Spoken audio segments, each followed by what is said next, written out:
Hello guys, আশা করি সবাই ভালো আছেন। আজকে আপনারা দেখতে চলেছেন 1997 সালে মুক্তি পাওয়া সবার প্রিয় টাইটানিক মুভিটি। চিন্তে করে দেখ ভূপেন, নারী জাতির ছলনায় পড়ে মানুষ কিভাবে ধ্বংস হয়ে যায়।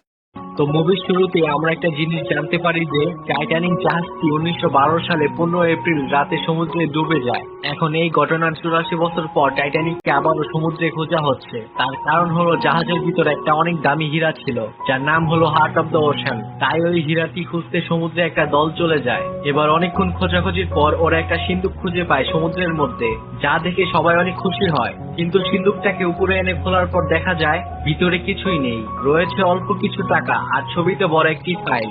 এটা দেখার পর সবার মন অনেক খারাপ হয়ে যায়। এবার সিন্ধুকের ভিতর থেকে যে ফাইলটা পাওয়া গেছিল मैं भी ना खाना खाऊंगा, ना वर्जिश करूंगा और कोई गंदी सी लड़की देख के उससे शादी कर लूंगा। बहन जी, क्या है? आप मुझसे शादी करेंगी? छी, नेवर। और आज এখানে দেখা যায় একটা মেয়ে নিজের গলায় সেই হার্ট অফ দ্য ওশানটি পরে আছে, আর ছবির নিচে ডেট লেখা ছিল 14 এপ্রিল 1912, মানে টাইটানিক ডুবে যাওয়ার একদিন আগে এই ছবিটাকে আঁকা হয়েছিল। এবার কিছুক্ষণের মধ্যে সমস্ত নিউজ চ্যানেলে টাইটানিকের এই খবরটা ছড়িয়ে পড়ে এবং এই নিউজের মধ্যে হার্ট অফ দ্য ওশান পড়ে থাকা সেই মেয়েটার ছবিও দেখানো হয়। এবার কিছুক্ষণ পর একটি বয়স্ক মহিলা ওই টিমের ক্যাপ্টেনকে ফোন করে আর বলে, আপনারা কি হার্ট অফ দ্য ওশানটি পেয়েছেন? ক্যাপ্টেন বলে, এখনো আমরা পাইনি, কিন্তু আমরা চেষ্টা করে যাচ্ছি। আপনি কি জানেন ওই ছবিতে ওই মেয়েটাকে? উত্তরে ওই বয়স্ক মহিলা বলে, ছবির ওই মেয়েটা আমি নিজেই। আর এই কথা শোনার পর ওই বয়স্ক মহিলাকে হেলিকপ্টারে করে সেই জাহাজে নিয়ে যাওয়া হয়। ওখানে যাওয়ার পর বয়স্ক মহিলাটি, যার নাম হলো রোজ, সে নিজের ছবিটি দেখতে চায়। এর কিছুক্ষণ পর ওই টিমের একজন লোক একটা ভিডিওর সাহায্যে রোজকে ব্যাখ্যা করে দেখায় যে টাইটানিকটি আসলে কিভাবে ডুবেছিল। এগুলো দেখার পর রোজ বলে, তুমি খুব সুন্দর মতো একটা ব্যাখ্যা দিয়েছো, কিন্তু তখন আমার সামনে যেটা হয়েছিল তার অনুভূতি সম্পূর্ণ ভিন্ন ছিল। এবার রোজ ওদের সবাইকে নিজের গল্পটা শোনায়, আর এখান থেকে পুরো ঘটনা 84 বছর আগের ফ্ল্যাশব্যাকে চলে যায়। এখানে দেখা যায় রোজের বয়স অনেক কম, আর ও অনেক সুন্দরী। ও নিজের মা এবং হবু স্বামীর সাথে টাইটানিকে করে আমেরিকায় যাচ্ছে। রোজ এবং তার ফ্যামিলি অনেক বড় লোক ছিল। টাইটানিক এতটা বড় আর বিলাসবহুল ছিল যে ওটাকে স্বপ্নের জাহাজ বলা হতো। রোজ টাইটানিকের মতন একটা স্বপ্নের জাহাজে করে আমেরিকায় যাচ্ছিল ঠিকই, কিন্তু ভিতর থেকে ও একদমই খুশি ছিল না। ও বাধ্য হয়ে এই জাহাজে উঠেছে।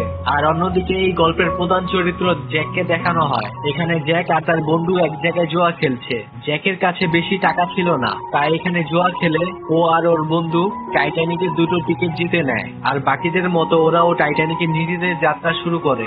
এবার টাইটানিক আমেরিকার উদ্দেশ্যে রওনা দেয়। সমুদ্রে একটু মাঝখানে আসার পর টাইটানিকের ক্যাপ্টেন জাহাজটাকে ফুল স্পিডে চালানোর আদেশ দেয়, কারণ তিনি দেখতে চেয়েছিলেন টাইটানিকের আসল ক্ষমতা কতটা। এবার জ্যাক জাহাজের ডেকের উপর বসে তার বন্ধুর সঙ্গে গল্প করছিল। তখন হঠাৎ ও দূর থেকে রোজকে দেখতে পায়, আর ও খেয়াল করে রোজ ওখানে মন খারাপ করে দাঁড়িয়েছিল। এবার দেখা যায় রোজ নিজের লাইফে অনেক আনহ্যাপি ছিল, কারণ ওর চারপাশে থাকা লোকজন সবসময় নিজেদের টাকা পয়সা আর ক্ষমতার অহংকার করত, যেটা ওর একেবারেই পছন্দ ছিল না। তাই এগুলোর প্রতি বিরক্ত হতে হতে ও আত্মহত্যা করার সিদ্ধান্ত নেয়। পরে রাতে ও জাহাজের একেবারে কিনারায় চলে যায় সমুদ্রে সুসাইড করবে বলে, কিন্তু তখনই জ্যাক সেখানে চলে আসে আর ওকে এটা করতে বারণ করে। কিন্তু রোজ ওর কোনো কথাই শুনতে চায় না। তখন জ্যাক বলে, তুমি যদি লাফ মারো তাহলে আমিও লাফ মারবো, কিন্তু যেহেতু আমি সাঁতার পারি তাই আমি পানিতে ডুবে মরবো না। কিন্তু আমার চিন্তা হচ্ছে এই ঠান্ডা পানিতে পড়লে আমাদের খুবই কষ্টে মরতে হবে। তো কথা বলতে বলতে জ্যাক রোজকে কনভিন্স করে আত্মহত্যা না করার জন্য, কিন্তু তখনই রোজের পা পিছলে যায় আর ও সত্যিকারের জাহাজ থেকে পড়ে যেতে লাগে। কিন্তু জ্যাক অনেক কষ্ট করে রোজকে উপরে নিয়ে আসার সময় জ্যাক রোজের উপর পড়ে যায়। তখনই রোজের চিৎকার শুনতে পেয়ে জাহাজে থাকা সিকিউরিটি গার্ডরা চলে আসে, আর তারা ভাবতে থাকে হয়তো জ্যাক রোজের সঙ্গে খারাপ কিছু করেছে। তখনই রোজের হবু স্বামীকে ডাকা হয়,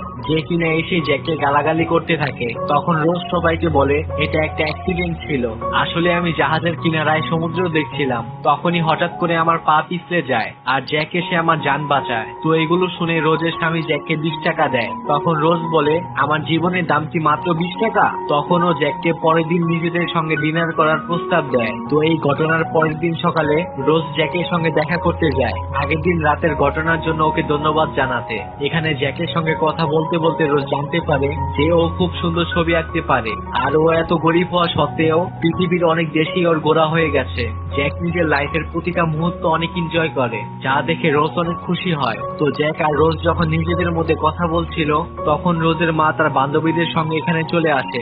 এবার রোজ সবাইকে জানায় যে আগের দিন রাতে জ্যাক কিভাবে তার জীবন বাঁচিয়েছিল। তো জ্যাক গরিব হওয়ার কারণে রোজের মা জ্যাকের সঙ্গে একটুও কথা বলে না। এবার ওইখানে থাকা একটা মহিলা জ্যাককে জিজ্ঞেস করে, তুমি রাতে কি পরে আসবে? উত্তরে জ্যাক জানায়, এখন যেটা পরে আছি সেটাই। তখন সেই মহিলা জ্যাককে তার ছেলের একটা স্যুট দেয় রাতে পরার জন্য। এবার কিছুক্ষণ পর রাতের অনুষ্ঠান শুরু হয়। জ্যাক স্যুটটি পরে অনুষ্ঠানে চলে এসেছে। এখানে জ্যাককে দেখে বোঝাই যাচ্ছিল না যে ও থার্ড ক্লাসের যাত্রী। তো এবার ডিনার টেবিলে বসার পর রোজের মা জ্যাককে বিভিন্ন ভাবে অপমান করতে থাকে, কিন্তু জ্যাক এগুলো কিছুই মনে নেয় না। তখন হঠাৎ করে জ্যাক রোজের হাতে একটা চিঠি দিয়ে চলে যায়। সেই চিঠিতে লেখা ছিল, ঘড়ির কাছে এসে দেখা করো, আমি তোমার জন্য ওইখানে অপেক্ষা করব। তো তখন রোজ আসার পর জ্যাক ওকে বলে, তুমি কি একটা আসল পার্টি উপভোগ করতে চাও? তো এবার জ্যাক রোজকে নিয়ে থার্ড ক্লাসে চলে যায়। এখানে সবাই পাগলের মতো নাচানাচি করছে, গান গাইছে, মদ খাচ্ছে, যার যেটা ইচ্ছা হচ্ছে তাই করছে। এখানে সবাই অনেক খুশি। এখানের কারোর মনে কোনো অহংকার নেই, কারোর কোনো কিছু শখ নেই, যা দেখে রোজের অনেক ভালো লাগে। এবার রোজও বাকিদের মতো এখানে জ্যাকের সঙ্গে নাচানাচি শুরু করে। তখনই হঠাৎ করে একটা লোক রোজকে এখানে দেখে ফেলে, আর এগুলো ওর হবু স্বামীকে বলে দেয়। পরের দিন সকালে রোজের হবু স্বামী, যার নাম হলো কেল, সে রোজের সঙ্গে অনেক খারাপ ব্যবহার করে আগের রাতের ব্যাপারটা নিয়ে। এরপর রোজের মাও কান্নাকাটি করে ইমোশনাল ব্ল্যাকমেল করে রোজকে, যাতে ও জ্যাকের সাথে আর দেখা না করে। তো এগুলো দেখে রোজ ঠিক করে ও আর জ্যাকের সঙ্গে দেখা করবে না। কিন্তু কিছুক্ষণ পর জ্যাক রোজের কাছে চলে আসে। জ্যাক রোজকে জানায় যে সে ওকে অনেক পছন্দ করে আর ওর সাথে সারা জীবন কাটাতে চায়, কিন্তু রোজ তখন না বলে সেখান থেকে চলে যায়। কিন্তু কিছুক্ষণ পর রোজ বুঝতে পারে ও নিজের জীবনে ভালো নেই। ও বুঝতে পারে জ্যাকের সঙ্গে থাকলে ও খুব ভালো থাকবে, সেই জন্য ও আবার জ্যাকের কাছে ফিরে যায়। এবার দেখা যায় জ্যাক মন খারাপ করে দাঁড়িয়ে আছে। এবার জ্যাক রোজকে দেখতে পেয়ে নিজের কাছে ডেকে নেয়। পরে প্রথমবারের মতো ওরা দুজন দুজনকে কিস করে।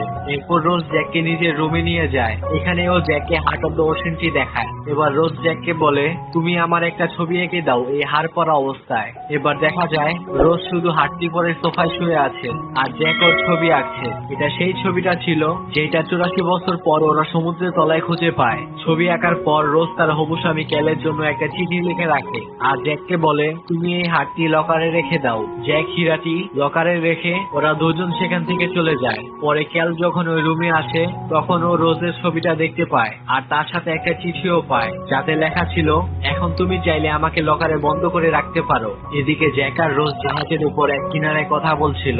তখন রোজ জ্যাককে বলে, যখন জাহাজ আমেরিকায় পৌঁছে যাবে তখন আমি তোমার সাথে চলে যাব।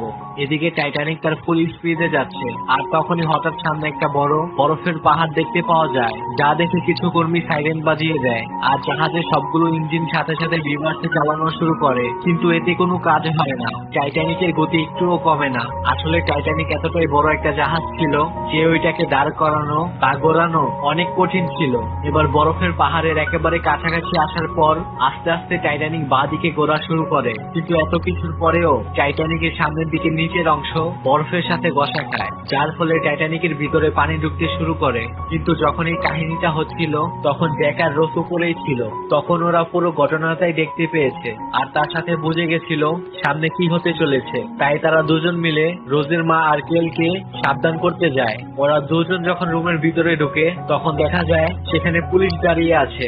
রুমে ঢোকার পর পুলিশ জ্যাকের তল্লাশি নেয় আর ওর পকেট থেকে হার্ট অফ দ্য ওশেনটি পায়। আসলে এখানে ক্যাল তার লোক দিয়ে জ্যাকের পকেটে হীরাটি রেখে দেয় ওকে ফাঁসানোর জন্য, আর এখন সেটাই হয়। এই চুরির জন্য জ্যাককে বন্দি করা হয়। এদিকে জাহাজের ক্যাপ্টেন এবং আরো কয়েকজন এটা আলোচনা করছিল যে কিভাবে টাইটানিককে আবারও আগের মতো ঠিক করা যাবে। সেই সময় যিনি এই টাইটানিকের পুরো নকশা তৈরি করেছিলেন উনি সবকিছু দেখে সবাইকে জানায় যে আর 1 থেকে 2 ঘন্টার ভিতরেই টাইটানিক পুরোপুরি ডুবে যাবে। এবার ওরা সবাইকে বলে দেয় সবাই যেন লাইফ জ্যাকেট পরে করে ডেকের উপরে চলে আসে। এখানে একটা সমস্যা ছিল, জাহাজের সমস্ত যাত্রীর তুলনায় লাইফ বোট ছিল অর্ধেক, তাই এখানে ফার্স্ট ক্লাসের যাত্রীদেরকে আগে লাইফ বোটে তোলা হচ্ছে। এভাবে যখন রোজের ওই লাইফ বোটে ওঠার নাম্বার আসে, তখন ও বোটে না উঠে ওখান থেকে সোজা জ্যাকের কাছে চলে যায়। ওর মা আর কেল ওকে অনেক আটকানোর চেষ্টা করে, কিন্তু ও কারো কথাই শোনে না। এবার অনেক কষ্টে অনেক খোঁজাখুঁজির পর রোজ জ্যাকের কাছে পৌঁছায়। এখানে দেখা যায় নিচে সবগুলো রুমে অলরেডি পানি পড়তে শুরু করেছে।